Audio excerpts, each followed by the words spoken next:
This is your election headquarters and home of independent, fearless and credible journalism.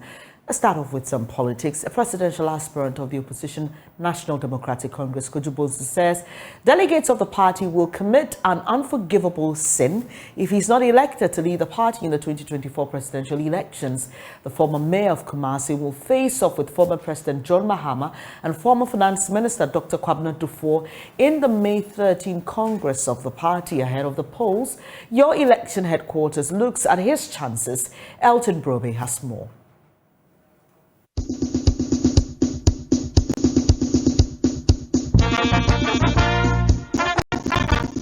Oyobo's wings is spread across the political, business and sporting arena. The founder and former publisher of the Ago magazine first nursed the ambition for the highest office of the land in 2018 when he declared his intention to contest as the party's president flag bearership role, but he would drop out ahead of the primaries. This time there is no backing down, and here is his reason. God has given me good vision. I'm a visionary person. If you look at what I did at the National Sports Authority, what I did at Goa, what I did with Adidas, and what I've done with KMA as well. If I don't serve Ghanaians and I die, Ghana will miss a lot, because I believe I have a lot. If you check my track record, everything I touch is gold. So why don't I touch Ghana for Ghana to see gold? The bookmakers tipped former President John Mahama to win the race. But Oyobo says the image of the former president is dented, corrupted, unattractive, and soiled. For him, the former president is a commodity that will be difficult to sell to floating voters. They've said a lot of things. They've put corruption tag on him. They have a whole lot of things, like almost saying on PBB. They've said a whole lot of things against him. Like you can't even take it off. And that is where I feel very sad, because in this country, we have the majority people, the people who will allow you to win an election is the swing voters. The swing voters will tell you, MPP has really soiled him. He doesn't stand a better chance. Let's bring somebody new, somebody fresh, so that the swing voters wouldn't have anything to say against President Mahama. Oyobo is a native of Ofenso, a town in the Ashanti region of Ghana. He had his ordinary level education at the Tamale Secondary School between 1974 and 1979.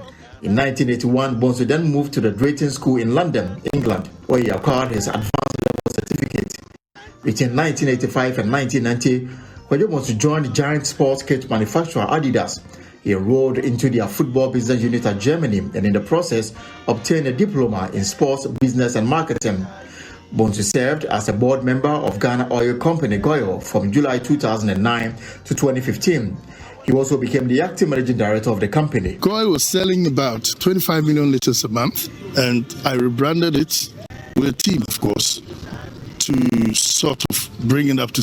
Now they are selling over 75 million liters of oil, and it's a great transformation. I'm sure you remember the time that when you go to GOIL, you don't even want to buy fuel. You would think it's adulterated because the place is messed up, dirty. But now, GOIL had been rebranded and the changes and everything. The former mayor of Kumasi described himself as tough, uncompromising and firm. And they like my firmness and strictness on issues. In Kumasi, when the market women wanted us to stop building the KGTL market, I went to court 32 times. But with firmness and resilience, I was able to build the market. Very tough. And that is one of the things that I see myself doing very well. They nearly jailed me even one contempt of court. Oyobo believes the youth must be encouraged to pursue their talent. Hey, the swagger. The youth, they're my bodies, you see. There are a lot of things that the youth can do. Some of them don't even want to go and sit in a 9-to-5 job. But have you heard of Eurovision contest? I want to bring something like that for the music industry. That every region, you go and create a song with a good video with it. You do a local contest, you win. You go into regionals, you do a regional contest, you win. You go to national. Then we have.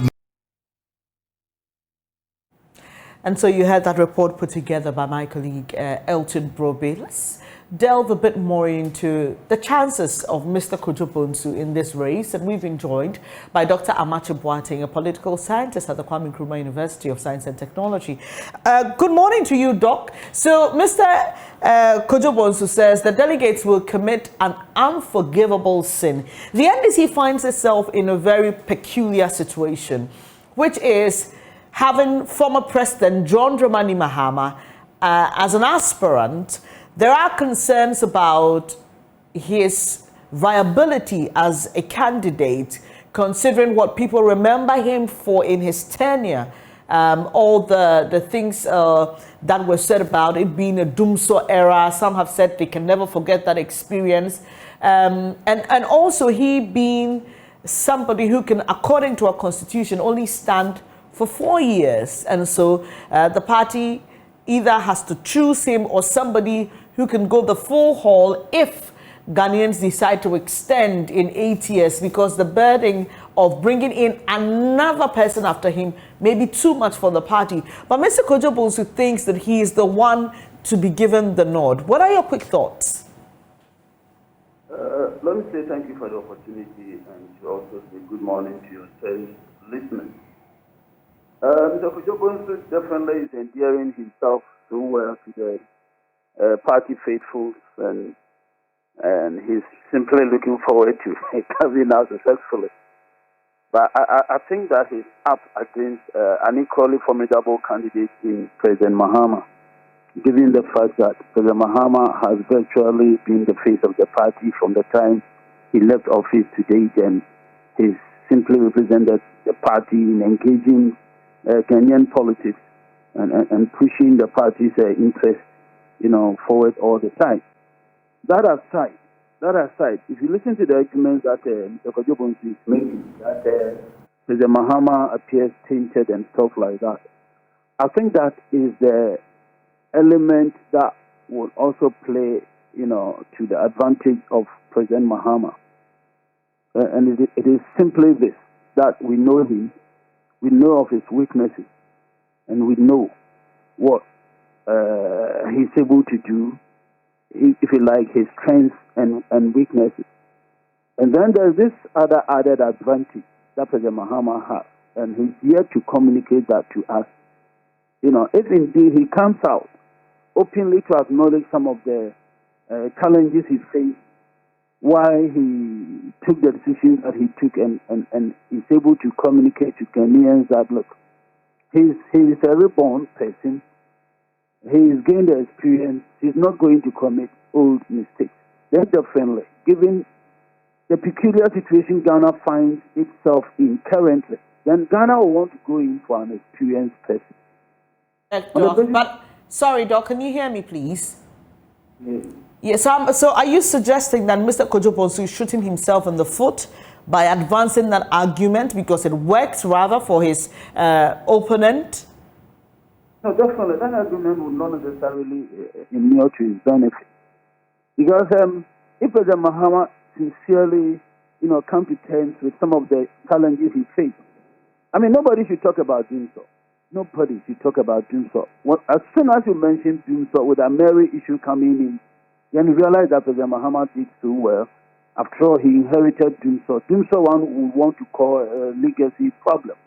And if anything at all, he addressed it so well so that people felt that he had even overdone it, and that they were flaring some gas, and that he had over-invested in the area. And there should be nothing like over-investment in energy sectors, given the fact that other countries around us even come to Ghana, to purchase some of our stuff. So some of the things that people are going to use against President Mahama will turn, to his advantage.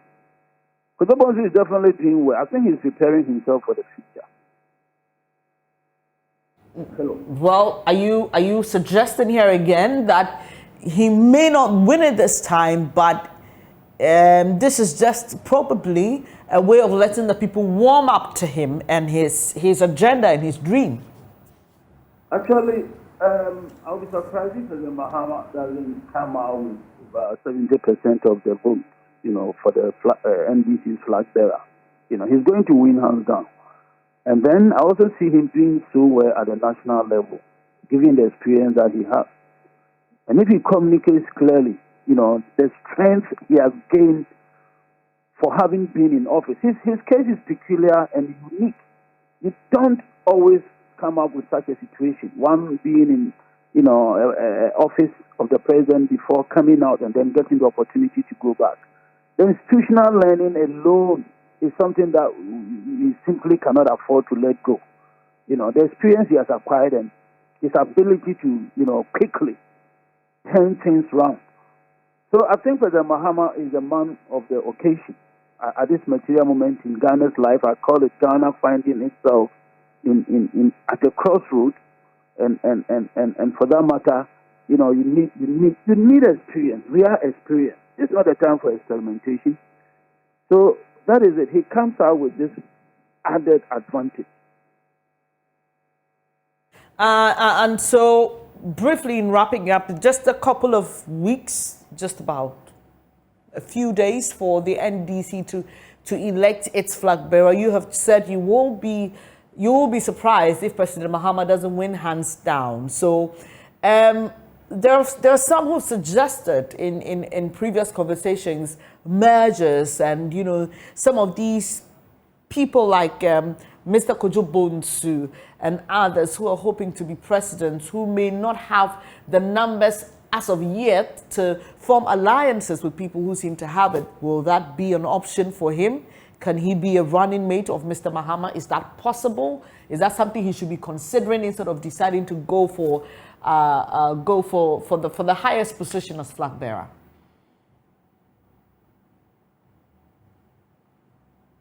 Hello, Dr. Amachi. Hello, Doc. Can you hear me? Yes, I can. Good.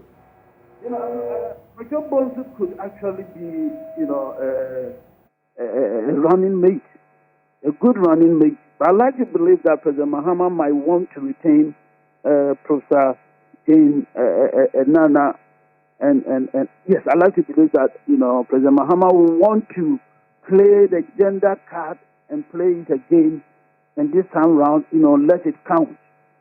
I like to believe that, and I think it is something that Ghanaians must do, and encourage as many as possible women to participate in political activities. So that card should be played. Ghana needs that. There are a lot of women around us who have leadership potentials and who should be consciously, brought on board.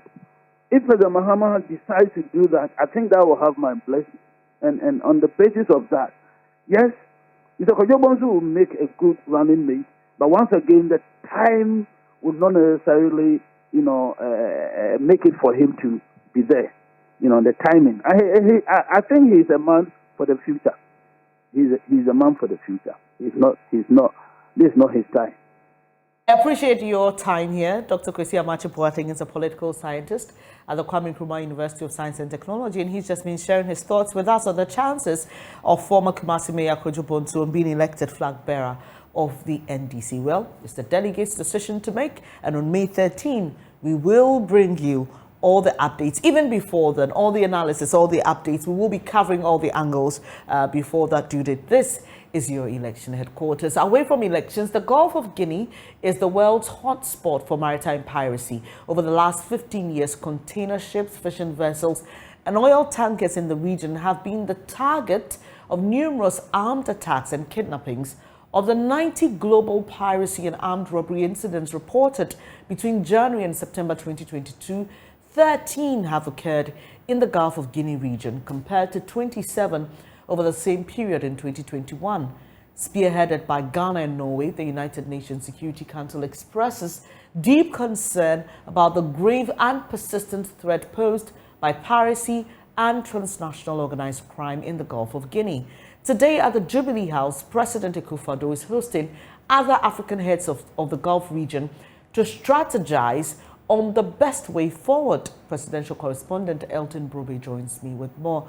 Elton, what exactly will be the purpose of this conference, and which heads of state are present?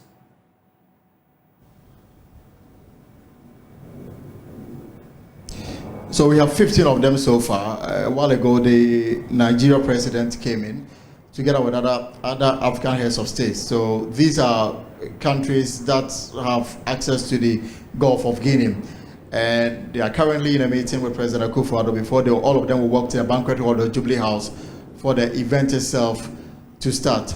Now, this is in response to a UN resolution that was passed in 2022 demanding action from countries that borders the Gulf of Guinea.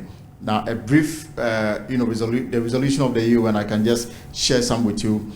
The resolution says that bordering 20 countries on over 6,000 kilometers of coastline, the Gulf of Guinea is a key shipping route for the region that relies heavily on import. Now, this is why the cost of piracy weighs so heavily on the economic and trade potential, with direct and indirect costs estimated at $1.9 billion annually for the 12 Gulf of Guinea countries. And the resolution again passed by the UN Security Council unanimously adopted a text calling upon member states in the Gulf of Guinea region to criminalize piracy and armed robbery at sea under their domestic laws and to investigate, prosecute, extradite in accordance with applicable international laws perpetrators of such crimes, as well as those who incite, finance, or intentionally facilitate them. The resolution 3624 issued as a document, the 15 nations organs also urge member states in the region of the Gulf of Guinea to take prompt action at national and regional levels with the support of international community when requested by the state concerned. Ghana's representative at the UN Security Council, Harold Ajiman, speaking also for Norway, observed that it had been 10 years since the Council adopted its last resolution on maritime piracy and armed robbery in the Gulf of Guinea, and he calls the Security Council resolution. Today, the region remains a global hotspot for piracy, which in turn poses a challenge to the entire world, citing piracy's deep ties in terrorism and the troubling return of coup d'etat in the region. So, Bernice, today is very crucial, especially for countries, the 12 countries that have access to the Gulf of Guinea. We are talking about 6,000 kilometers of coastline. The meeting today has one major decision: to evaluate what is happening, come out with a solution, strategies to combat piracy, especially on the Gulf of Guinea, because those who ship goods through the Gulf of Guinea are complaining that they've been attacked, there have been armed robberies, there have been kidnapping, and sometimes they ask for ransom.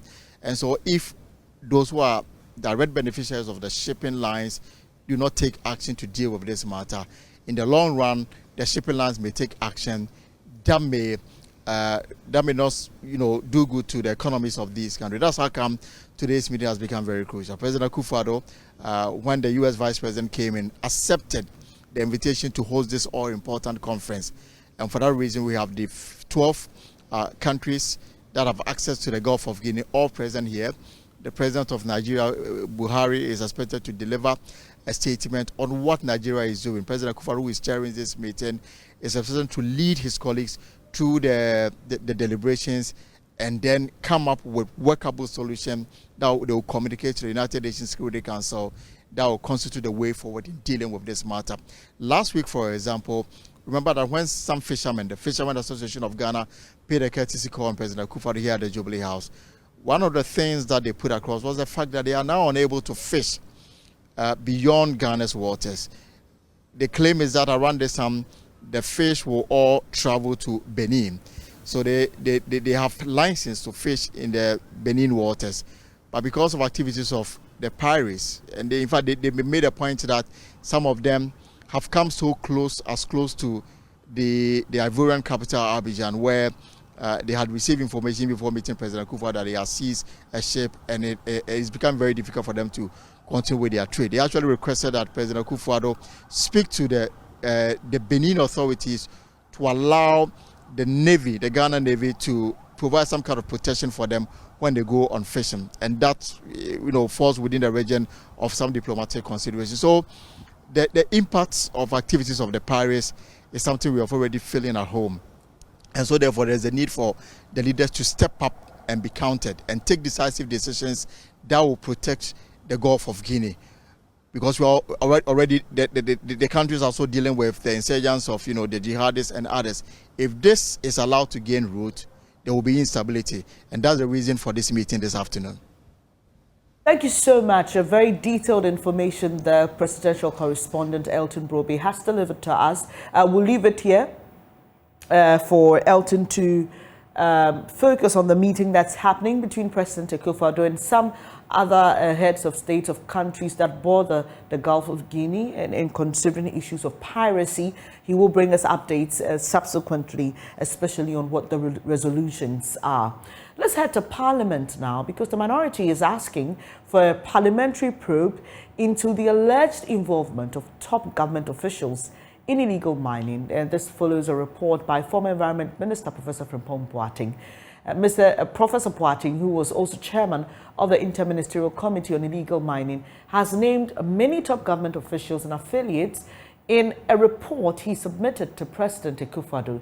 One of the people he accuses is the president's cousin, Gabi Asare-Ochedaku, who is a lawyer. He alleges he used his influence to intervene on behalf of mining company CNG, Alaska, and Heritage and Pure Mining Company Limited. But Ms. Ochedaku has denied these allegations. He only says he was doing his work as a lawyer for these companies. Dr. Kasia Lato-Forsing is minority leader. That is the position of the minority. But we will go beyond raising what is happening on the floor of Parliament. Our position is that the revelations coming out calls for a national probe. Obviously, Parliament will take the lead. And it is our position to call for a probe into this matter, because what we are hearing, the argument, the counter-argument, the accusations, the counter-accusations, and what are coming out clearly point to a fact that the President's attempt to stop illegal mining was not genuine. The fact that obviously it looks as if it was a grand scheme to share the natural resources of our country. And so it should be important to us as Parliament to look into the matter. The NDC in the coming days will start a series of actions on this matter, and so you will hear from us in the coming days. And you say that you trigger this exactly what time? I can't discuss the timing that we are going to trigger that with you, but I can assure you that the minority will take action on this matter. Dr. Forsing, it's an open secret, isn't it? When the president himself... But I don't have to discuss my strategy with you, do I? Yeah, but Dr. Forsing, it's an open secret, you agree? So what I'm trying to tell you is that the minority would take steps to call for a national probe. But as to the details of what we are going to do in the coming days, you'll be hearing from us. Okay, I understand. But the president himself admits that the fight against illegal mining has indeed been a tough one, signaling how there's influence peddling as an unusual norm within the industry itself. Of course. What's going to be... What is happening is a fact. Everyone knows what has happened. It's clear. Obviously, we've seen the fraudulent attempt to fight Galamsey. We've seen attempt where government officials are taking Ghana's natural resources. I mean, you can see clearly from the report that clearly the NPP had a scheme to enter into our forest and destroy our forest. You heard Minority Leader in Parliament, Dr. Kasia Lato-Forsing, speaking to my colleague Blessed Soga. Earlier on the AM show, Benjamin Akapo interacted with former Lands and Natural Resources Minister Inusa Faseni, Member of Parliament for South Dai, Roxanne Nelson Dabfiamepo, who is asked Straj to look into the matter, and Elizabeth Va, an environmentalist. They all want government to do more in the fight against illegal mining. Thinking that we should escalate this conversation, we should take environmental justice on the international level. The level of degradation is clearly catastrophic. It's totally unacceptable. Our government can be brought, can be held responsible. Mr. Fuseni, I was saying, when you say on the international level, which institutions are you looking at? The institutions which are interested in protecting the environment. Now, today we are being told that we can cut down and defoliate the Amazon. The Amazon is the lungs of the world. Today we are destroying the lungs of Ghana. I mean, we will not be having good air to breathe.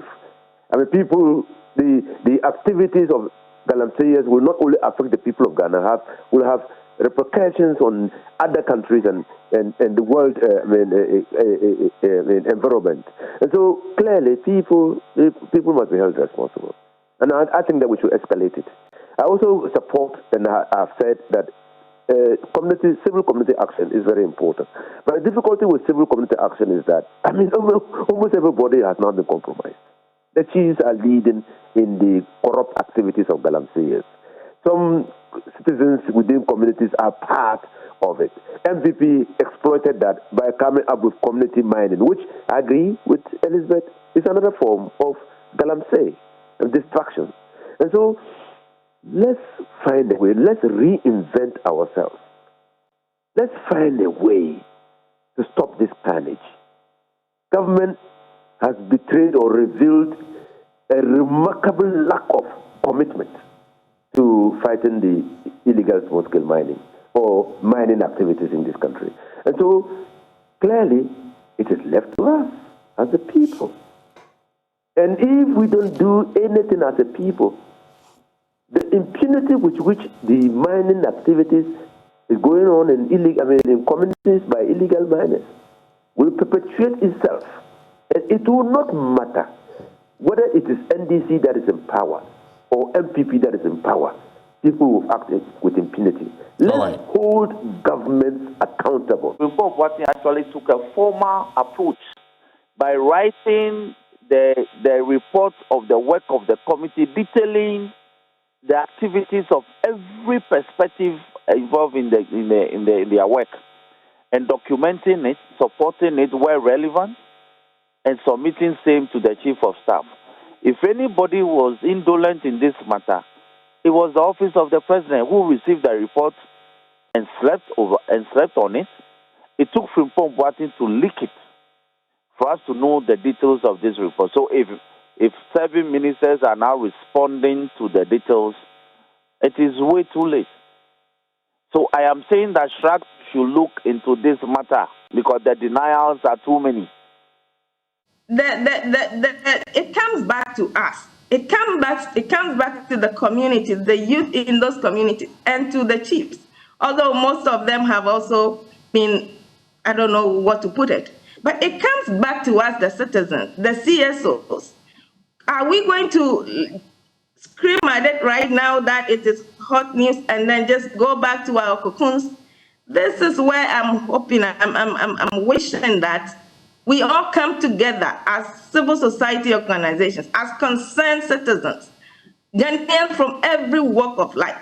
We come together and say enough is enough, because these organizations won't do much. Look at what the committee that investigated the Ayawaso work on. Even if they come up with the best, information, laying everything bare, it's just a white paper from the presidency, and it just dies. So every Ghanaian listening right now, let us show that we will not condone this, because like it was said earlier, this is not a crime against just this generation. It is a crime against coming generation of Ghanaians. We have mortgaged our future, we have destroyed our communities, and we can't let this continue. So let's come together. Let's come together and voice this up, come what may.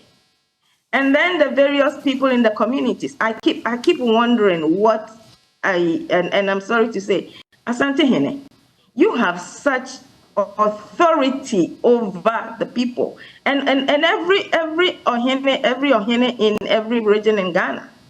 Your stools are more powerful than any 4-year politician. So stand up for once. This is getting too much. So you had some people that contributed to the conversation of illegal mining. Earlier you had Inusuf Hussaini, he's former Minister of Lands and Natural Resources. Then Roxanne Dafiamepo, MP for South Dine, and Elizabeth Va, who works with an NGO focusing on the environment and protecting it. Now, more than 100 people displaced by tidal waves at Muri in the central region are yet to receive support. These families are struggling to find shelter and food after their homes were affected last week. Richard Kojonyako visited them, and here's his report. The strong waves swept through the town and displaced many. Days after the tragedy, the affected persons are still struggling to find shelter and food. America kaya Opo started be fe no ko yemi mo ahon yen. Yen pay for 200 mbara da say chechre aban baba baba yen mbo a. Ni na ye ka aban nkasa. Kwekuat Opinion is a resident here at Mori. Donum adam kra ba donu no mbre ya opo bubin. A baby so mesafo wo nam. More than 15 houses have been destroyed. Where the women used to smoke their fish have all been flattened. There was a filling station where I'm currently standing. It's been taken over by the sea. We are appealing to the president to intervene and help us out of the situation.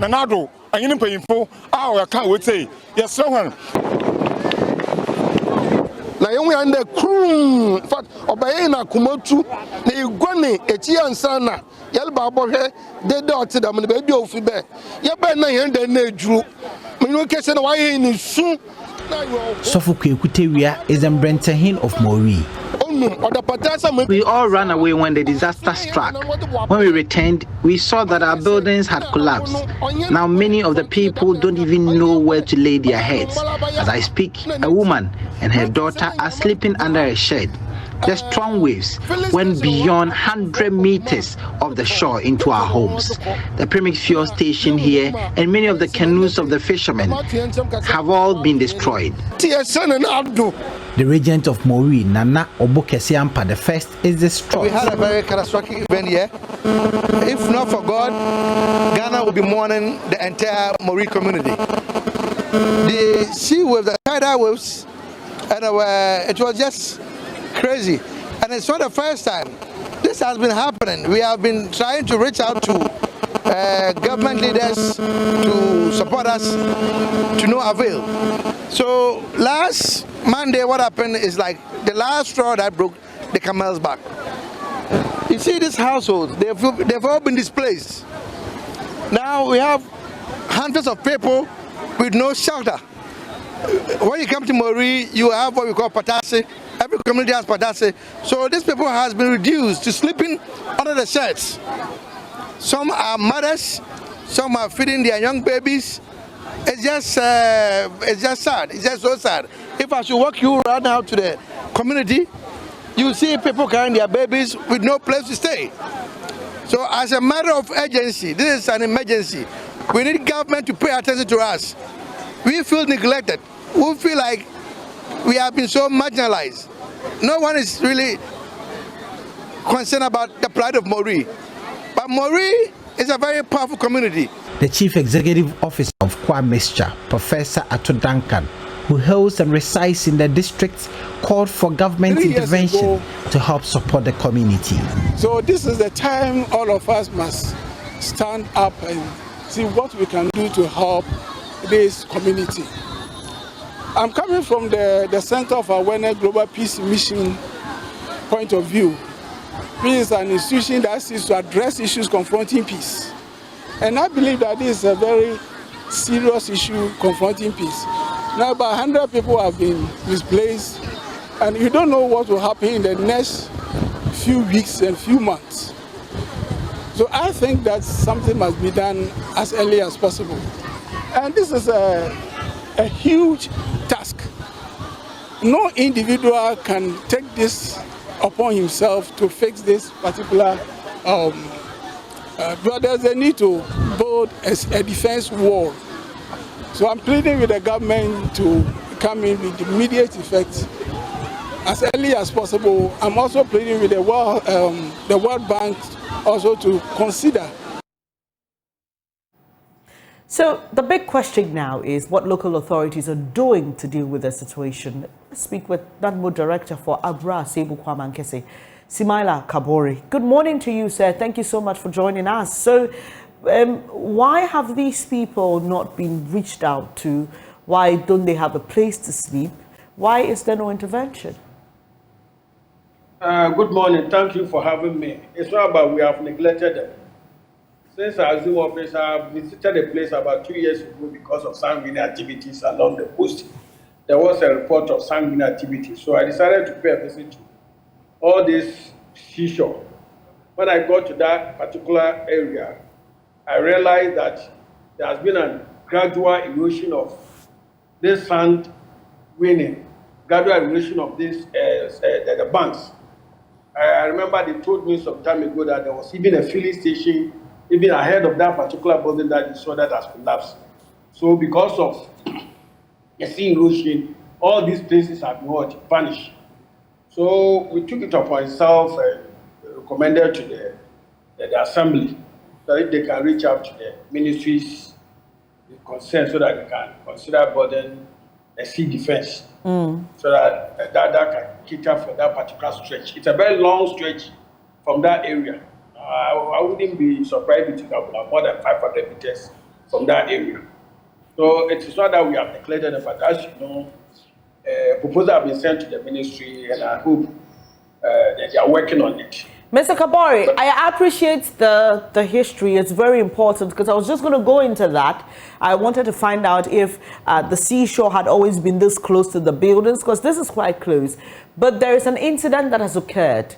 And as we know, is usual of NADMO, you would intervene, you would provide shelter, or if you can't provide it, you try and facilitate shelter, give them a few relief items. I'm asking, in this particular case, why that has not been done? It has, yes, and when the incidents happened, I visited the place last week. The DCE called my attention when he had information. Quickly, I rushed to the place. I took a survey of the area. Initially, it was only one building that actually fell down, that collapsed.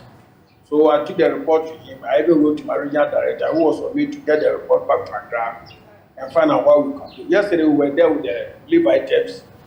Actually, the DCE appealed to certain philanthropists, and Professor Duncan, through his organization, provided us with, I think, 40 pieces of student mattresses, and then mosquito coil. The assembly was able to procure some food items, detergents, and buckets. So have all these been distributed? We did that. We did that yesterday. Okay. Now, the long-term solution, you have just mentioned to us what the history is, what your concerns have been over the years. You said 2 years ago you started work in this area. Looking at the seashore and the buildings, I just want to find out from you what the long-term goal is. Are you hoping to evacuate the people? What are the recommendations you are making? You know, these people, they have a traditional history, and I don't know whether it's a heritage or tradition. I don't know how to mention it. You know, they have a biblical history that links them to their family houses. You know, that particular house, that further is a family house. That is where all family activities are being conducted in that particular place. So if you're looking at relocation, it's very big. Like I've told you, it's a long stretch of what? Seashore. That combines a lot of buildings around that area. So when we are talking about thousands of people that we need to be relocated, but in the immediate now, we are only trying to appeal to the government. We are working through the ministry to find out if at least something can be done through the sea defense that can protect their land. But for them to relocate, that is another school of thought that we maybe will discuss with the community and find out how possible it will be. All right. Earlier you mentioned that only one building has collapsed. Are you also disputing the number of people displaced? We are learning that about 100 people have been affected. Are you disputing that as well? Yes, please, because actually we took account of them so far. Actually, when I learned that the next day another house also collapsed, 2 houses also collapsed. So in all, we are looking at around 40 to 50 people. Initially we had about 32. But when the other 2 houses also collapsed, when we counted them, so that is around 40 something that we give them the relief. They are not up to 100. But we are looking at hundreds of people in danger now, because looking at the situation, anything can happen at this particular moment. I also want to believe you're working with the Ghana Meteorological Agency. What are the predictions? Are there any warnings coming through? Are you in constant communication with the people to give them any information or notice of impending danger? What exactly is the information flow between yourself, the Ghana Meteo, and the community? Yes, for now we are here to, we just went there for the holidays and we went there yesterday. Today I'm a little bit busy. I have a general assembly meeting to attend to. Like I said, maybe we're going to have a meeting with the DC and the coordinating director. We will try to reach out to the geological department of University of Cape Coast, so that we can look at what is happening within the ocean, so they can advise us the next line of action to be taken. I will try to contact the Meteo to find out if there's any other emergency. I appreciate your time this morning. Thank you so much. Samaila Kabore is NADMO Director for Kwaman Kese, Abrasebu Kwaman Kese, there, giving us details of that. Now, Atu Mold, until his death in November 2020, was the chief executive of Markham Plant Hire, an indigenous company that deals in the rental of earth-moving equipment and other logistics. He left Adisadel College in 1989 with a promise to return to help develop the school. His love for cars made him collect a fleet of luxury vehicles, including a Lamborghini Urus, Lamborghini Huracan, an Ariel Atom, GT Shelby, a Nissan GTR, and a Harley Davidson motorbike. After his death, his mother, Seti Okran, suggested the vehicles be sold and proceeds used to build Atu's Dream Legacy project at his alma mater, Adisadel College. Richard Kojunyako traveled to Cape Coast and attended the unveiling of that special dormitory block built to immortalize Atu Mold. The Adisadel College anthem reverberating on the hills of the college. The energies and excitement of the Santa Clausians, both young and old, were to fulfill the wish of Atu Mold, a Santa 89 who had dreamed doing something befitting for his alma mater before his death in November 2020. At age 49, Atu Mold died, and relatives of the late business magnate have used proceeds from the sale of his fleet of luxury cars to construct a dormitory for his alma mater, Adisadel College. A couple of years ago, 1984, we found ourselves on this great campus, and in 86, we had one fine gentleman join us from London. His name was Atu Mold. Atu Mold, you know, was a fine, affable, wonderful person who joined us, and we went through O-level with him. Atu's classmate, Bishop Atu Dixon of the Healing Jesus Cathedral of the Lighthouse Group of Churches, sharing fond memories of his colleague. And then, because we're so close and attached to the Mold family, the Santa 89, specifically one brother of ours, we call him Atik, Emmanuel Jeffrey, who actually approached the mom and said that, look, we want to support in this great work that you want to do. So about 16 months ago, the place was giving and the sod was cut. And I think that exactly 16 months, the contractor has delivered to the point, and we are a witness to this great, great house, Atu Mold house. It was built out of, he had passion for cars. He bought quite a number of luxury cars, and so the cars were sold by the family, and out of that, you know, the proceeds that were realized, they used it, you know, to raise this wonderful edifice. The project, which is worth 5 million Ghana cedis, was handed over and inaugurated on Saturday, making it the 11th dormitory for Adisadel College. The Atu Mold house has 6 rooms, where each having the capacity to accommodate 150 beds and lockers and washrooms, where 6 students share a toilet facility and an ironing space.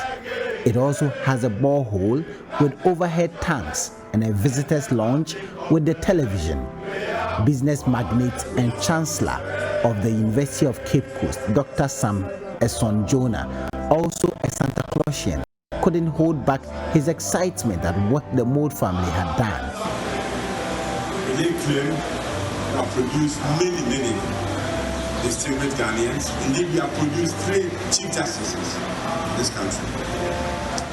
We even occasionally claim that we produced the first female vice chancellor of a university, Professor Nana. Headmaster of Adisadel College, Samuel Agudogu, thanked the Mold family endlessly.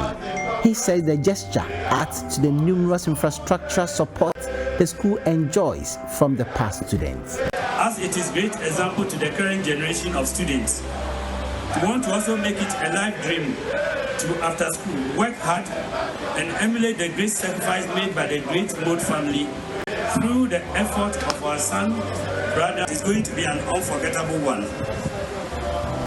This is more so because it is the day on which we receive a huge solution to curbing overcrowding and congestion in the various dormitories of the 10 houses of the Great College in Ghana. And the sight of this magnificent building before us gives both staff and students the impetus to work harder towards ensuring the college achieves its vision and mission. The Omahini of the Ogwa traditional area, Osabe Makwesiata II, urged others to emulate the shining example of the Mold family. But I will plead with all of us, from what we have heard about this gentleman, what he stands for, what he's been able to do for his fellow men, let's all take a part of his life. Brother of Atumold, Lee Okran, believes Santa Clausians have a lot to do, even though he admits that a lot has been done by the great names that have walked down the hills of Adesadel College. They say you can't take your worldly possessions with you, but you can. Atu always believe that even though he can't bring the dead back to life, he can make the living live an amazing life. And this is just exactly what we are trying to do. He didn't take his cars with him, but he has made use of them, and everyone can appreciate. If we had just a few Santa Clausians or others doing the same.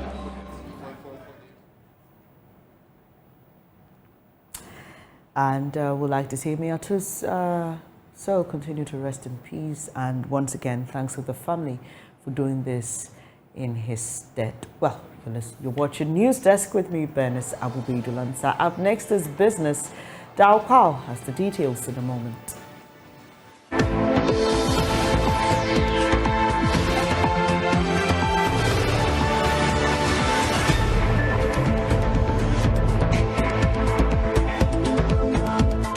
Welcome to business. My name is Darryl Kwao.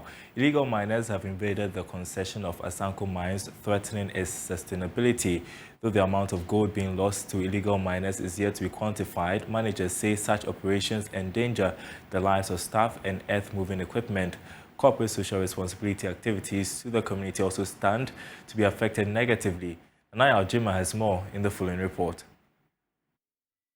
Illegal mining is rife within Asanko Mine's 113-kilometer concession. In 2021, the Ashanti Regional Security Council visited one of the affected areas, sighted few meters from the mine's senior staff camp.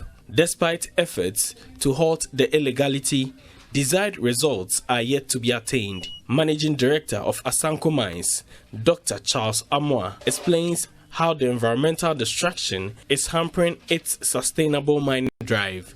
It's very huge because at the end of the day, we all know these illegal miners do not very safe mining practices, which is contrary to what we believe in.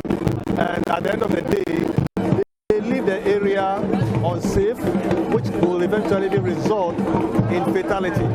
So the challenges are one, it poses a threat to our employees, it poses a threat to our equipment, and degrading the environment, and then put Asanko in a very state as if it's Asanko that have done that degradation.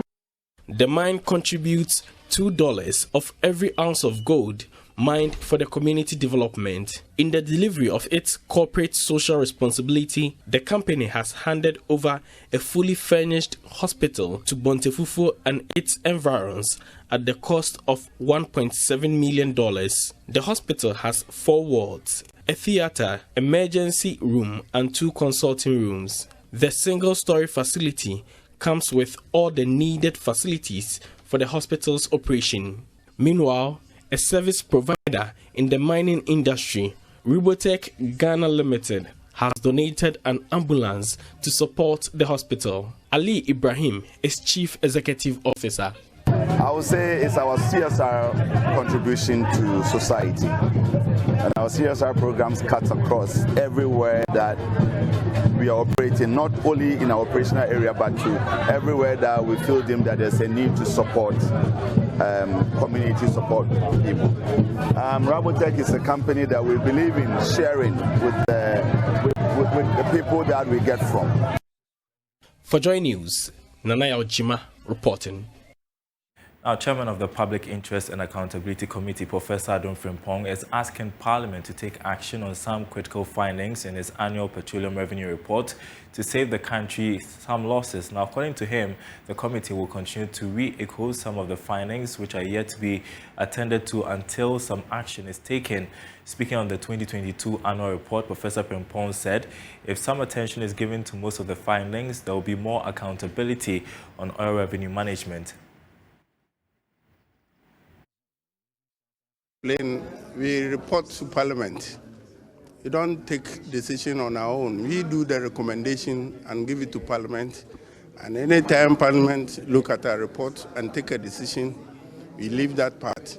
And then the following year, when Parliament fails to take our recommendation and the problem is still persists, we repeat it and repeat it. So you could see that some of these issues have been already mentioned in our previous report, which means Parliament has not taken note of it. So you continue to repeat it until they take action on it. There are so many things Parliament has taken note, and they are taking decision and reverse some of the issues in the previous report.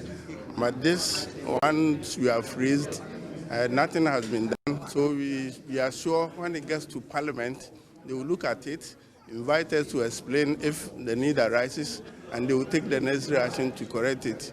And then the little revenue we have generated, you utilize it for the efficient way for the betterment of our mother Ghana.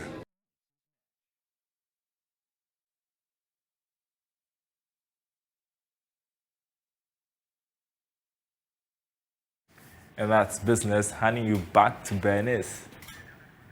Thank you so much, Daryl. And that's how we end this edition of News Desk. It's been great serving you. If you missed any part of the show, just get onto our YouTube page, on Facebook as well. We are very interactive. Do stay in touch with us. It's Facebook, on TV, on Facebook, and Twitter. We are out of here, but we have a recap of PM Express for you. Do stay.